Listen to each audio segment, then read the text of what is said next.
अस्सलाम वालेकुम, नमस्कार। 19 न्यूज लाइव स्टूडियो में आपका स्वागत है। मैं आपके साथ आपका एंकर जुनैद खान पठान। आज हम बात करने जा रहे हैं एक ऐसी शख्सियत की जिसने उत्तर प्रदेश की राजनीति में बहुत अहम भूमिका निभाई है और खासकर समाजवादी पार्टी के एक ऐसे पिलर हैं कि उनको न जाने कितने लुभावने प्रलोभन आते गए, लोगों ने बुलाने की कोशिश की, लेकिन उन्होंने कहा कि समाजवादी पार्टी को हम नहीं छोड़ेंगे। हमारे साथ ऐसी शख्सियत है जिन्होंने अपना राजनीति का सफर छात्र राजनीति से शुरू किया। हम उनसे बात करते हैं। हमारे बीच हैं पूर्व राज्य मंत्री, उत्तर प्रदेश शासन में सपा सरकार में रहे और इस वक्त अल्पसंख्यक महासभा के राष्ट्रीय महासचिव यामीन खान हमारे साथ हैं। बात करते हैं। यामीन जी, सबसे पहले तो बहुत बहुत स्वागत है आपका 19 न्यूज लाइव स्टूडियो में। शुक्रिया, बहुत बहुत शुक्रिया आपका।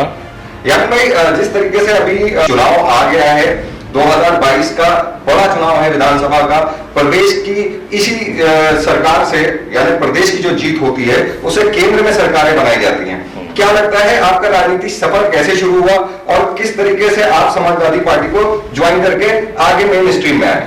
अभी आपने जैसे कहा कि छात्र राजनीति से, तो हमारा जो राजनीतिक करियर है वो छात्र राजनीति से शुरू हुआ।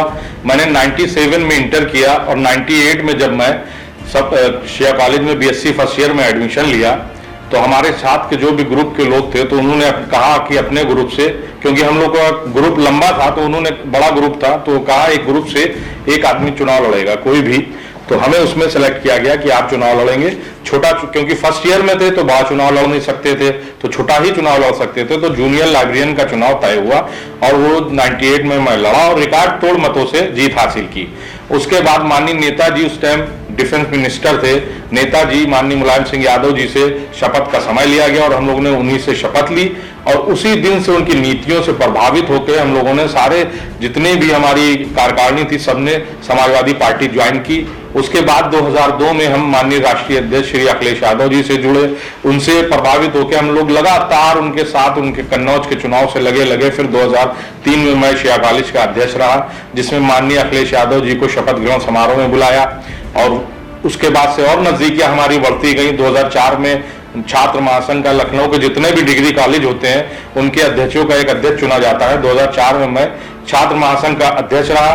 उसके बाद 2004 में हम लोगों ने, नेताजी मुख्यमंत्री थे, उनको भी शिया कॉलेज बुलवा के जितने भी फर्स्ट डिविजनल स्टूडेंट्स थे उनको सम्मानित करने का काम किया और जब से आज तक हम लोग लगातार समाजवादी में लगे हैं और जुड़े हैं। और सन 2012 के चुनाव में 11 में हमारा टिकट समाजवादी पार्टी ने लखनऊ उत्तर से फाइनल किया था।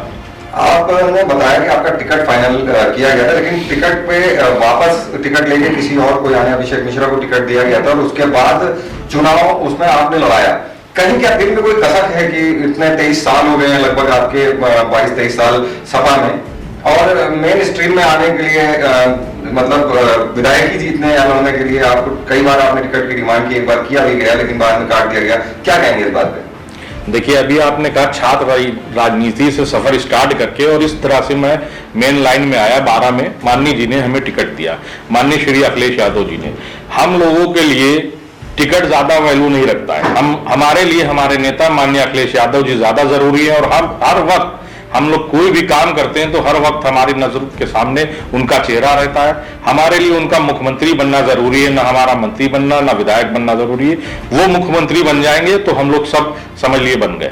समाजवादी पार्टी के बहुत सारे लोग हैं, क्या इनको पॉलिसी नहीं समझ में आ रही है सपा की, या क्या है? अपर्णा यादव जी अभी अपनी पार्टी छोड़ करके भाजपा में शामिल हुई हैं।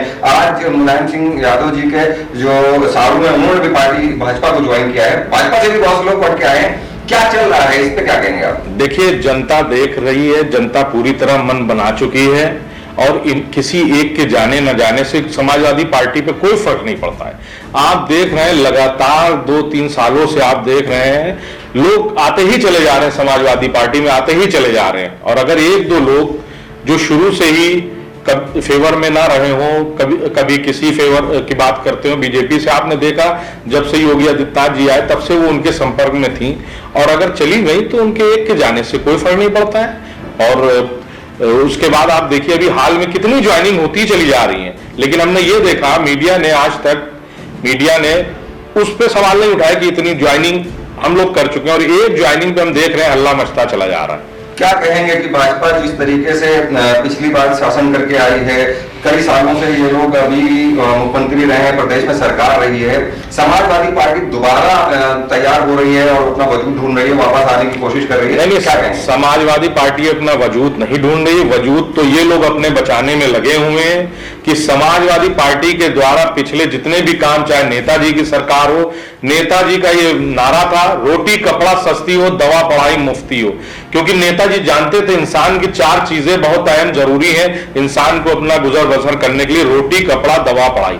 तो नेताजी जब सत्ता में आए तो उन्होंने इसी 4 चीजों पर ध्यान दिया। उसके बाद 12 से 17 की सरकार आप ले लीजिए, माननीय राष्ट्रीय अध्यक्ष श्री अखिलेश यादव जी जब मुख्यमंत्री थे, उनके द्वारा जितने भी कार्य किए गए सारे ऐतिहासिक कार्य हैं और उनको यहां नहीं विदेशों में सराहा गया है, उन कार्यों की तारीफें तक हुई हैं।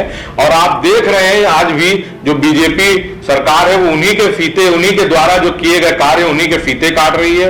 और भाजपा सरकार की कोई उपलब्धि नहीं है, ना इन्होंने पिछली बार जब भी ये सत्ता में आए तब इन्होंने ना कभी काम किए, ना इस बार काम किया, और जनता इनको पूरी तरह नकार चुकी है। आपने देखा होगा हाल ही में अभी लॉकडाउन हुआ और इनकी जितनी भी आप नीतियां ले लें, अगर नोटबंदी से स्टार्ट करें, सारी नीतियां सारे नियम इन्होंने अचानक लागू किए और उससे एक एक जनता को झिझोड़ने का अपनी नीतियों से इन्होंने काम किया। नोटबंदी में एक एक गरीब मजदूर, हमारा माए बहनें परेशान हुई, लाइन में लगी और उन्होंने बच्चे तक को जन्म दिया। आप ये सोचिए, कोई माँ अगर पेट में बच्चा हो और वो लाइन में जन्म दे रही है, सोचिए वो कितना मजबूर होगी। तो इनकी नीतियों से एक एक व्यक्ति, एक एक गरीब मजलूम बेसहारा सब परेशान हुए। और आपने देखा अभी लॉकडाउन में किस तरह हमारे मजदूर भाई 10-10 दिन, 6-6 दिन, 8-8 दिन नंगे पैर भूखे पेट चले, पांव में छाले तक पड़ गए। केंद्र में इनकी सरकार थी, प्रदेश में इनकी सरकार थी, ये चाहते तो बहुत मदद कर सकते थे, बसें लगवा सकते थे, स्पेशल ट्रेनें चलवा सकते थे, लेकिन इन्होंने ना कभी जनता के किसी काम करने की सोची है, ना इनके अंदर जज्बा है काम करने का, ना इनके अंदर भावना है। और अगर जज्बा है किसी के अंदर काम करने का और लगन है तो माननीय श्री अखिलेश यादव जी के अंदर जज्बा भी है, लगन भी है। आप देखिए कितना बड़ा 320 किलोमीटर का एक्सप्रेसवे उन्होंने 23 महीनों में बना के तैयार कर दिया। अभी आप सीतापुर से आगे जाइए, सड़क में देख रहा हूं 15 साल से खराब पड़ी है। इतनी सरकारें केंद्र में आई गई, आज तक कभी किसी ने कोई नहीं बनवा पाया, लेकिन हमारे माननीय श्री अखिलेश यादव जी ने 23 महीने में 320 किलोमीटर इतिहास बढ़ाने का काम किया। इसी तरह मेदांता आईटी हब को लाके और रिवर फ्रंट आप देखिए विदेशों की तर्ज पे हमारे प्रदेश को उत्तम प्रदेश बनाने का काम अगर किसी ने किया है तो माननीय श्री अखिलेश यादव जी ने। सवाल है राम जी कि सबसे पहले हम एक बात कर रहे हैं कि अल्पसंख्यक जो है, एक अल्पसंख्यक वर्ग है जिसको आपको अल्पसंख्यक महासभा का प्रदेश राष्ट्रीय महासचिव भी बनाया गया है।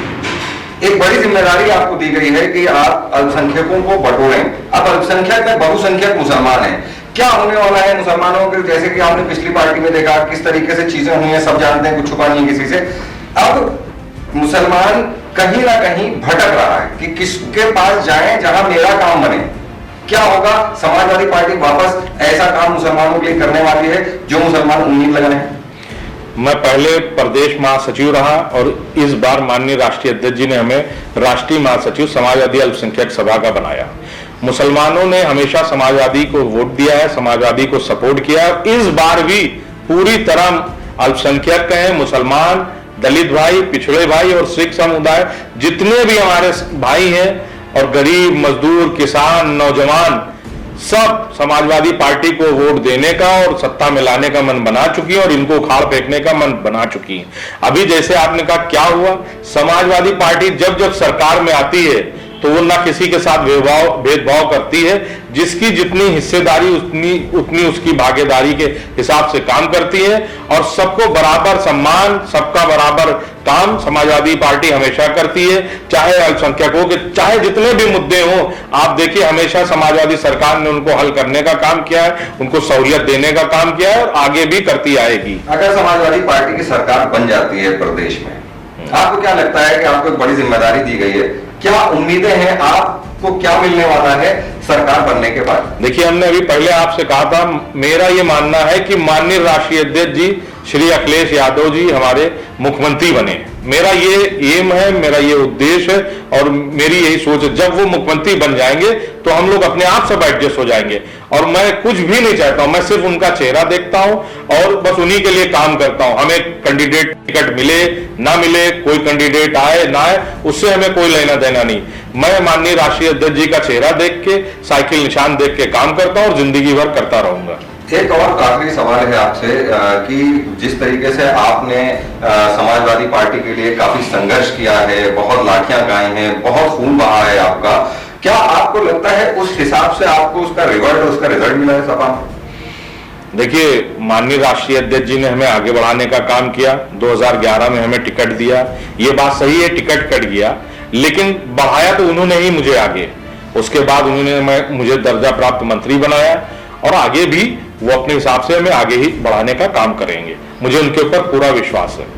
आखिरी बात, जनता से क्या कहना चाहेंगे? जनता से मैं ये अपील करूंगा कि आपने देखा कि केंद्र में इनकी सरकार, प्रदेश में इनकी सरकार, लॉकडाउन भी आपने देखा और ऑक्सीजन की कमी से तड़पते हुए, हमारे सिसकते हुए आसपास अगल बगल के लोग, नातेदार, रिश्तेदार और हॉस्पिटल के लिए तड़पते हुए लोग, अगर ये चाहते तो पार्कों में या गेस्ट हाउस में एक टेम्परेरी हॉस्पिटल भी बना सकते थे कोविड के टाइम पे, तो हम लोगों को इतनी परेशानी का सामना ना करना पड़ता। और अगर ये चाहते ऑक्सीजन के प्लांट लगा सकते थे, आनन फानन में बहुत से काम कर सकते थे, लेकिन ना इनके अंदर जज्बा है काम करने का, ना इनके अंदर लगन है, ना भावना है। इसलिए मैं जनता से ये अपील करूंगा, ऐसे लोग जो सिर्फ डिवाइड एंड रूल की राजनीति करते हैं, हिंदू मुस्लिम में बांटने का काम करते हैं, और आके मैं ये भी अपील करूंगा कि ये लोग दिखा तो मुसलमानों को रहे, लेकिन उसके पीछे बड़ी साजिश है हमारे किसान भाइयों के साथ, जो अब झुक गए हैं। लेकिन अगर दोबारा ये सरकार में आ गए तो सबसे पहले अटैक उन्हीं पे करेंगे, सिख भाइयों के साथ, उसके साथ